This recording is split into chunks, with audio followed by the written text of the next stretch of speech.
Hello, everyone.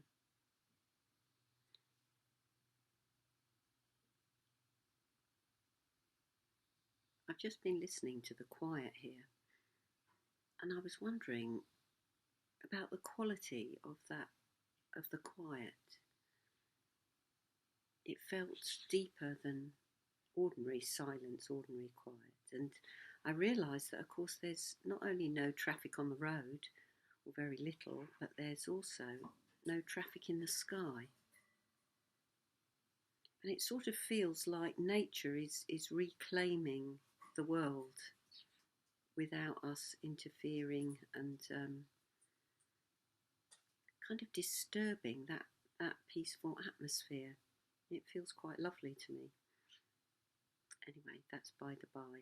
Today I'm going to be talking about the Buddha of the West, of the setting sun, and that is the red Buddha Amitabha. Amitabha. And Amitabha, he transforms craving, our craving.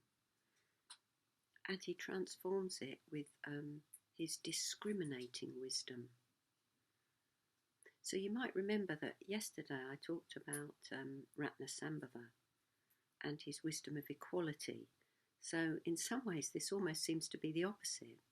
So I was talking yesterday about how Ratnasambhava's wisdom of equality sees the sameness, if you like, in everything, sees what's common to everybody, sees our humanity and so on. And here is Amitabha with a discriminating wisdom that sees everybody's particularities, you could say, their uniqueness, their complete uniqueness.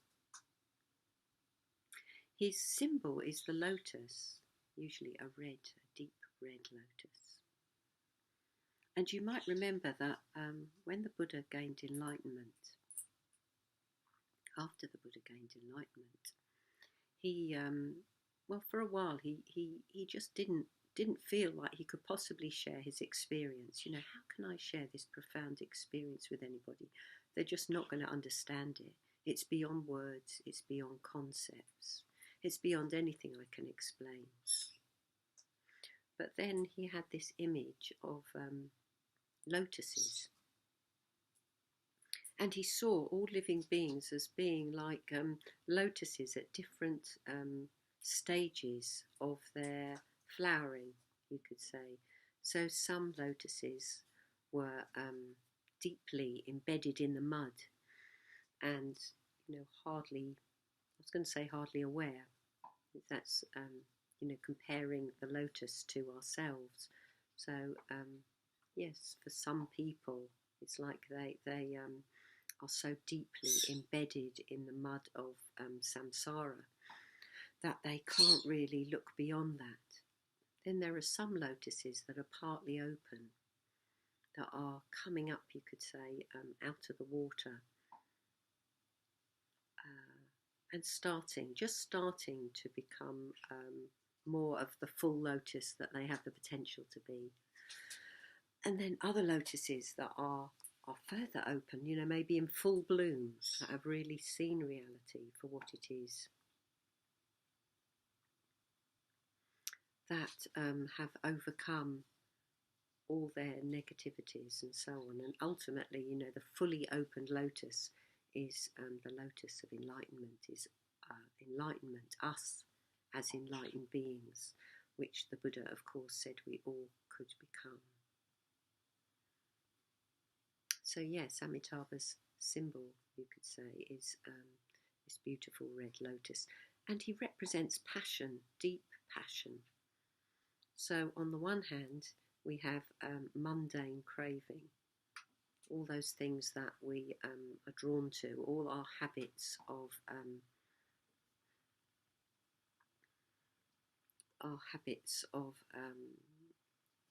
craving. So just to say something about craving, I think we imagine that if we feed our craving, eventually we'll have everything we want. But of course, somewhere deep down, we know that that's not at all true. That once we fulfill one craving, another one turns up. So there's no end to craving. You cannot stem craving by feeding it. So you can only stem craving by stepping back from it. So as some of you know, at the moment I'm having a year no shopping. And what that means in my life is that the only things I buy are things that are absolutely essential. And that was to, in some ways, to wean me off things like Amazon and eBay, because I had realised that in a way it was getting out of hand. You know, I was looking for things to buy and enjoying things coming in the post and so on, and realised that actually there was a lot of neurotic craving in that. So I decided, I've done it before, you know, to have a year of no shopping. And so what that's doing is stepping back from a neurotic craving of mine. So, you know, if I was a bit bored or feeling a bit low, I'd cheer myself up with something to buy. So I find it a very good practice just to step away from that and to not be doing that. So we all need to look at what it is that we distract ourselves with. What is it that we crave? And of course, what the Buddha Amitabha offers us is something that is worth being passionate about, worth craving, which is the truth. Basically, it's the truth of how things are. And at the moment, we're forced to face, much more than perhaps we ever have before, how things really are. And yes, last night the Prime Minister put us into lockdown. Basically, you don't go out now unless you've got an absolute reason to. You know, you're a key worker or you need food.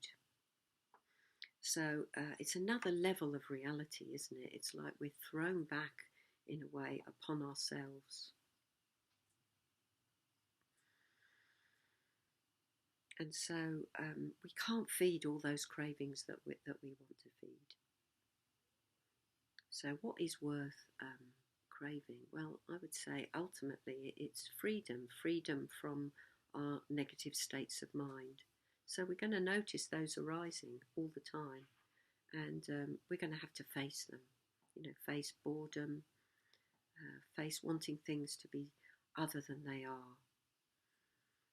So Amitabha sees all our uniqueness, and we can bring to mind the uniqueness of all living beings. You know, yes, we share a lot in common, but everybody has got their own difficulties at the moment, their own things that they're facing about being isolated and at home.